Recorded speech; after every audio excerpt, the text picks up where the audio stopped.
I love to cite this because it's not quoted, it's not talked about often enough, in my opinion, and that's Domino's Pizza. Everybody knows Domino's Pizza, and it might not be the best pizza. You might not be your favorite pizza, but they have used technology in an exceptional way. Hello, and welcome to a whole new episode of Engati CX. I'm your host, Kimberly, and we are really glad to have all of you join us today. On the show, we talk to CX and technology experts from around the globe. We explore, uncover, and share fresh insights on creating experiences that your customers will remember and look forward to. Engati is the world's leading multilingual, no-code digital CX platform available across 14 channels with 45,000 solutions created across 186 countries in every domain and use case.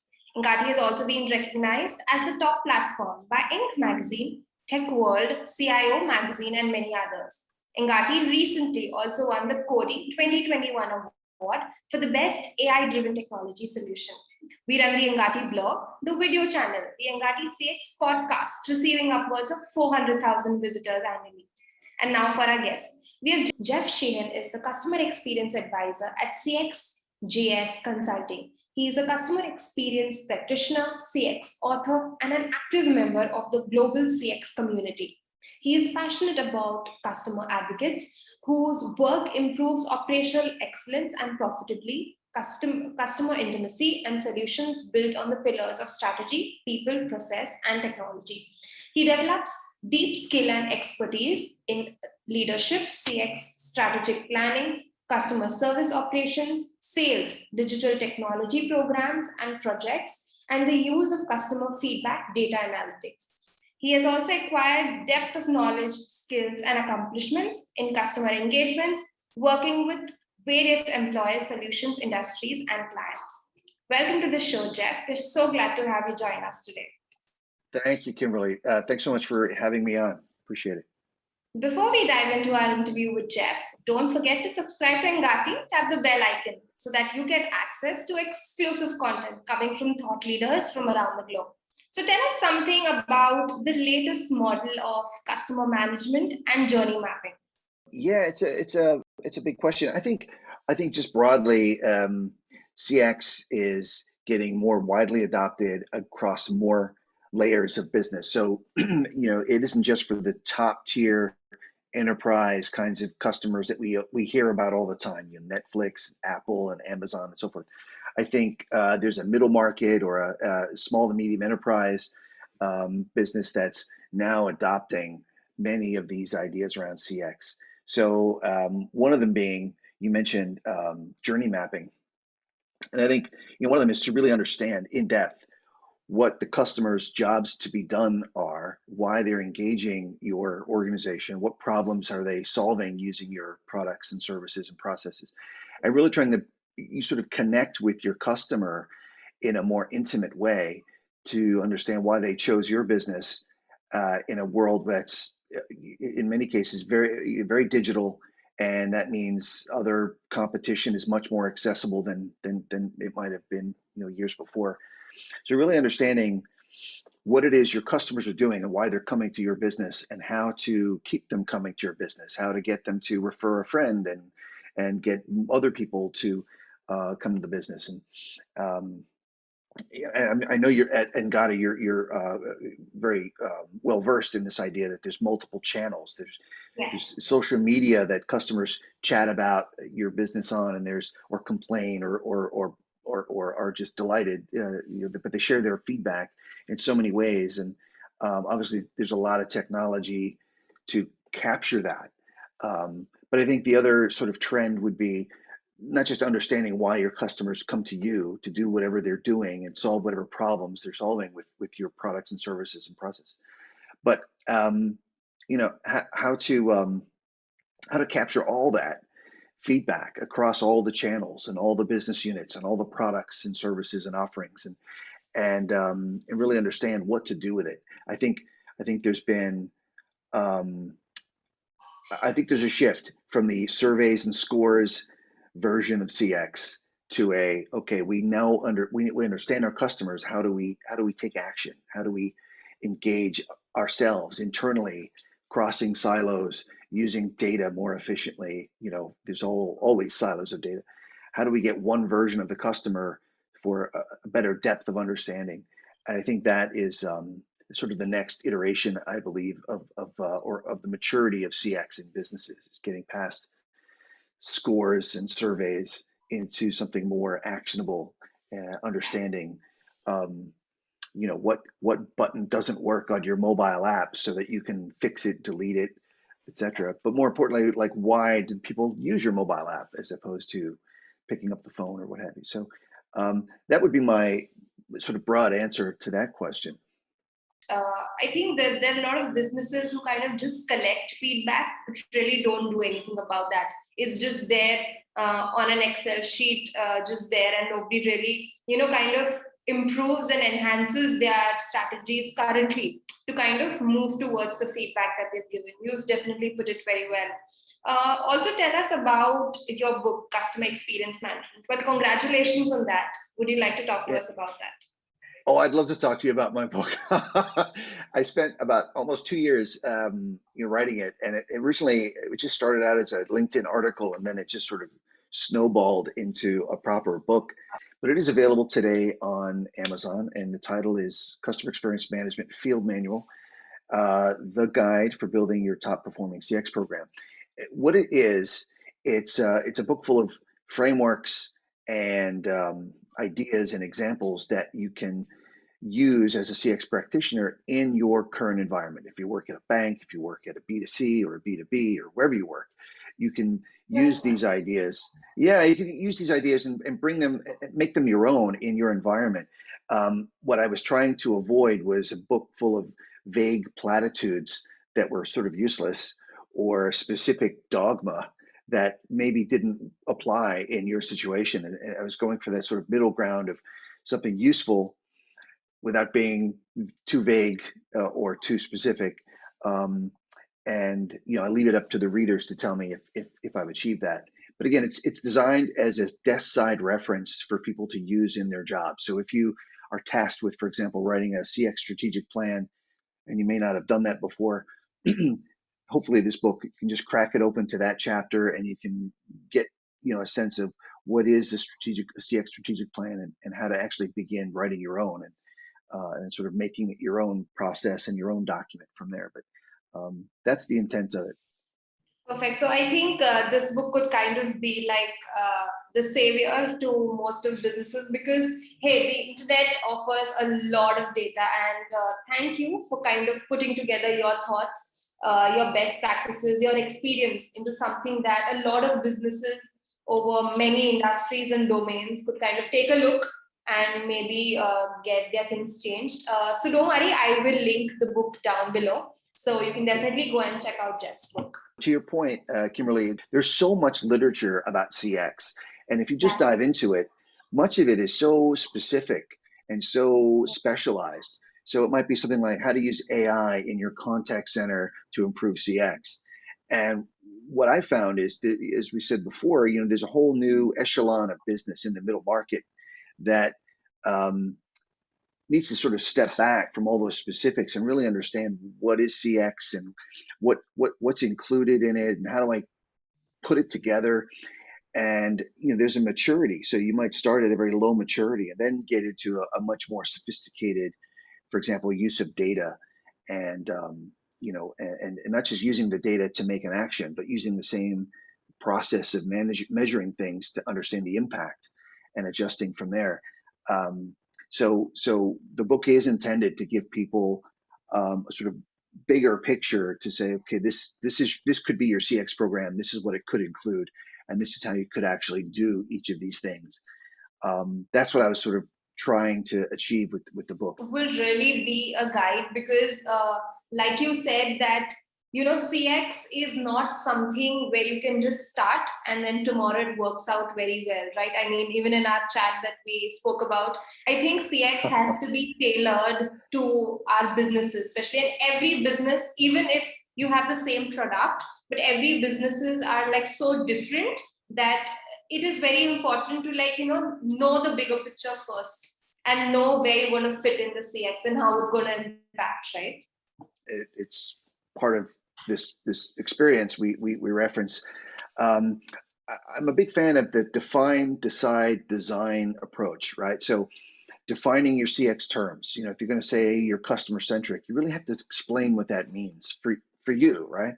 Does it mean customers help us design products? Does it mean, you know, we have to understand customers' jobs to be done, and we try to build things that solve those problems. But you know, the idea is you're intentional. You know, for example, I was working with a software as a service company who is focusing on digital first self-service for their customers because they understand their customers don't want to call, and they understand in their business model it's more efficient for them and more effective for them to do digital first self-service, not to deflect talking to customers, but to give the customers the immediacy that they're looking for. And you know, there's lots of operational details around knowledge management. So for every new call that comes in, they learn something, they turn that into a knowledge article, and then they make that something available in the frequently asked questions and other tools for the customer. So they have a very sophisticated model, but it's built around the purpose, this idea that we are a digital first software company, we're a technology company. We want our customers want immediate help. This is our solution for that. So it wasn't doing something hoping it worked. It was doing something intentional Mm-hmm. by design that supported the customer needs that they understood and the business goals that they were, you know, they were working on. So that is a very sophisticated, well thought out example, and there are many more like it. But that's the kind of CX that makes sense to me, and that's what this book is really intended to do, is to sort of help you be deliberate about what you mean by CX, what it's going to look like, and what it's going to achieve. Because you can't just send surveys and scores out and have that be, you know, the Yeah. end of your CX program. Correct. Right. Now that we kind of have our CX model in place and we kind of know how things are we planning to strategize around here, what are the roadblocks of customer experience management, and how can we identify, kind of even rectify and evaluate them? Yeah, that's a great question. And you know, the good news is roadblocks and challenges are pretty much the same across any organization, right? So one of them would be silos. You've got different business units that are separate P&Ls, separate geographies, maybe by their separate products, um, and then you know, also include with silos just organizationally. And oftentimes organizations are designed vertically, where CX is designed to operate horizontally. So immediately you have a challenge there. But there's also data in silos. You know, if you want to get one version of your customer somehow, Mm-hmm. it may not be one system. It may be a combination of systems that you use to get a version of your customer, a single version of your customers. But so when we talk about silos, data silos are an important consideration there. The other is culture, and two particular dimensions of culture that I see quite often is incentives. Oftentimes, Mm-hmm. whether they're financial or not, incentives can be at cross purposes with customer experience, right? They sort of create their own silo. So if I'm, for example, running a contact center and I'm meeting all my KPI, but the customer feedback still says we're not happy, well, Correct. the KPI is connected to my wallet, so I probably don't want to change too much, but it's affecting the business. It is. So you know, there's a bit of a challenge there. And I would say the other aspect of culture is this idea that customer service is the customer experience program, and it isn't. You know, customer service is part of the organization and part of what the customer experience is, but it Hmm. isn't the whole thing. And there's oftentimes a good amount of conversation around sort of re-understanding customer service versus customer experience. Um, I guess the third thing would be, as we've mentioned already, being intentional about what your CX program is designed to do. Too often, the easy thing to do is to buy a piece of technology, do surveys and scores, hand it out to the business, either in a centralized way or in a decentralized way, and everybody gets those reports every month and says, "So what? What do I do with this?" Like, what do I need to fix? It's great that we're doing better this month than last month, but so what? What's that connected to? So being, using that define, decide, design approach to be very intentional about the mission of your CX program, I think is a challenge. I think if you take the time to really architect your CX program, you'll Mhm. get the kind of results that you intentionally are looking for. And a lot of programs didn't start that way. They were just quick to go buy a platform and start doing surveys and scores, and they thought we were good until the CFO said, Yeah. "Hey, that's expensive. What are we getting out of that?" And you don't know.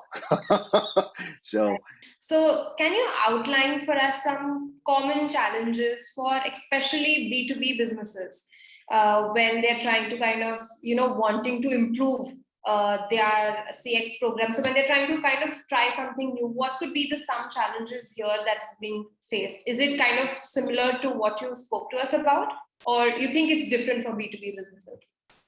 no, I think it's the same. I think what I just shared is a very clear set of challenges, whether it's B2B or B2C. But I think maybe the qualitative aspect of feedback from a B2B might be different than a B2C. I think it might be more specific. Um, and I also think that, in any organization, we can't overlook the sales force as a customer engaging, feedback collecting, um, resource.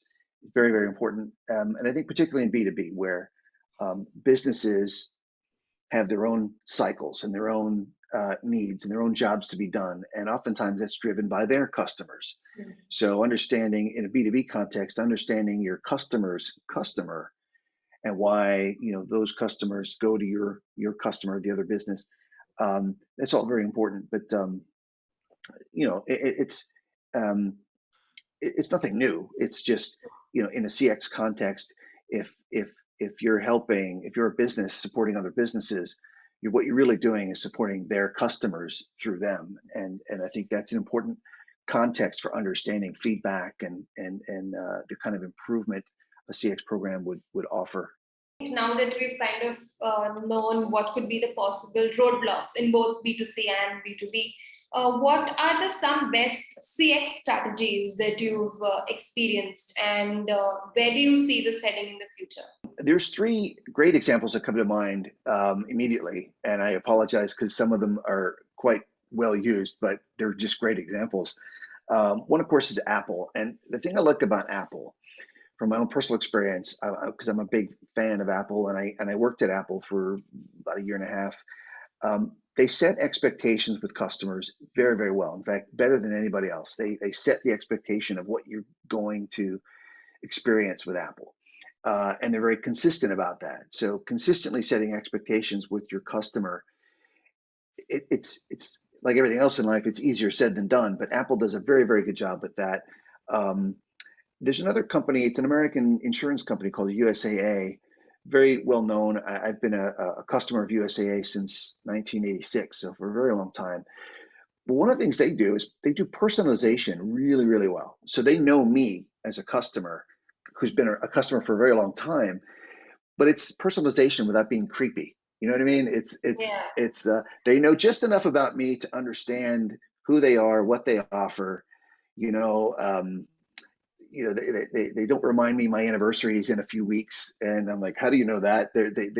But they know me when I call. I'm not a stranger that's just in a queue. They just the Yes. way they answer the phone and talk to me, it's very personal. And for a very large international insurance company, it's quite a differentiator as opposed to some of the other Yes. competitors they might work with. And the other one, I love to cite this because it's not quoted, it's not talked about often enough, in my opinion, and that's Domino's Pizza. Everybody knows Domino's Pizza, and it might not be the best pizza. You might not be your favorite pizza, but they have used technology in an exceptional way. A lot of companies use technology because they want to be cool, they want to be digital, they want to digitally transform, Yeah. but it may not work the way you'd like it to. It may be clunky, or the app might not be that useful or what have you. But Domino's has done for pizza well, I would say Domino's use of technology has creates the experience. So now you can actually order your pizza. You can be a known customer with loyalty programs and so forth, and you can track your pizza on its way to your door. Which, if you're getting a pizza at 2 o'clock in the morning anywhere, you want to know where this guy is, and you can do everything on the app. And again, it's just a pizza. The product, the offering, the problem they solve is pretty simple, but the way they use technology is very sophisticated, but not to the user. It's actually quite useful, and it's almost like a game, Mhm. you know. Um, so I love that. So you've got a use of technology that's very useful to the customer. You've got a personalization that isn't creepy. It's very, it's refreshingly human in a world full of digital interaction. And you've got Apple, which is basically, a fundamental basic of setting customer expectations. Those are, three examples I'd give you. There's so many more, but those are three, I think, good ones. I was just curious to know, now that you've spoken about personalization being one of the fundamentals where would be very essential for our CX strategies.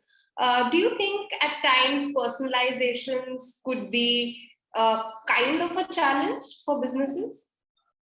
Absolutely, yeah. So here in Europe, for example, there is a very different regime of data protection.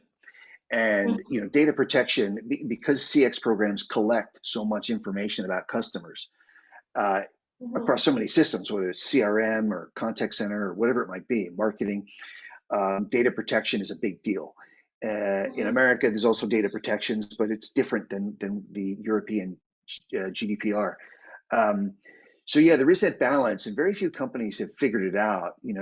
But you really have to understand your customer. Some Mhm. programs like there's a customer in the States. It's a sporting goods company called Cabela's. They have a loyalty card, sort of a black credit card size thing, but it has a chip in it so that when you go into the store, it recognizes you and it will send coupons and sales, and it'll communicate to you in a personal way, but you have to opt in. It's not creepy, you don't know about it, kind of stuff. But there is that sort of balance between customers wanting to be known, and especially if you've been a customer for a long time, and I've got a few places where I've been a customer for over 30 years, so I want them to know a bit about me. I expect them to, versus being too personal and asking, Yes. inquiring too much or being too invasive. And of course, there's a lot of cultural nuances to that. What might be fine in one country and one culture may not work elsewhere. And so there is a whole set of challenges if you're an international company and you're trying to market one to one and be personalized. And I think customers are very fickle. Consumers can be very fickle about how much personalization is okay. Like I would expect my insurance company to know a bit about me, like my driving habits, right? But I really don't want Coca-Cola to know like what's in my shopping basket when I'm at the grocery store. It's like that's weird. So I think there is these cultural dimensions, and there's this sort of weird balance that has to be struck, but it's doable. I mean, if you really do focus on understanding your customer and really understand your brand and what you're intentional about, and how the problems your business solves for customers and why customers come to your business, if you get that depth of understanding, you can work with personalization in a very effective way, I think. But it's a lot of work. I don't want to make it sound easy. It's a lot of work. It is all about customer consent, right? I mean, if the option is kind of provided, whether they can opt in to kind of share their details, I think that could kind of reduce the challenges that businesses would kind of face. Are there any other sound bites you'd like to share with our audience? There's one point that I'd like to make, and it's a point that is very debatable, and I've had debates with other CX professionals as well on this, and that is around strategy, right? Um, I believe strongly that companies have a business plan with goals in mind, usually financials, and a brand strategy. They have an identity. They have a they have a why and a purpose and so forth. So between a business strategy and a brand strategy, I think there's enough strategy. To me, a customer experience program should align with the business strategy and the brand strategy to deliver on those things. So if your brand strategy includes promises like digital first, customer centric, or whatever your brand promises are, your CX should enable delivery on those promises. And at the same time, your business goals should be, at least in part, helped to be achieved by a CX program, by adding more sales or reducing costs of operating costs and so forth. Um, so so there's this idea that CX has to be its own strategy, and I don't agree with that, because if you have too much strategy, you get confusion, Mhm. right? And the business is built on at least two dimensions of strategy: business stuff and marketing stuff. And CX should help deliver on those things. And as I say, that some people disagree. They think you should have a CX strategy, and I was like, no, a CX strategic plan is really more concrete, where you can actually have goals and achievements. It's a bit more specific, and it ties into these other broader strategies. When you get into strategy and it's too vague, it's too high level, and people don't know what to do with it, it tends to get forgotten. And then you lose credibility in your program. You lose credibility as the program leader.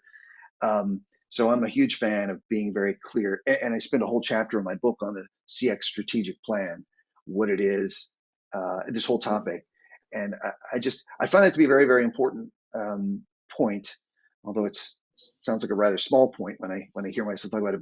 But I think it's where some people get lost. I think it's where some CX programs fail, right? It's either they have a strategy that's sometimes maybe at cross purposes with the business, and without even realizing it.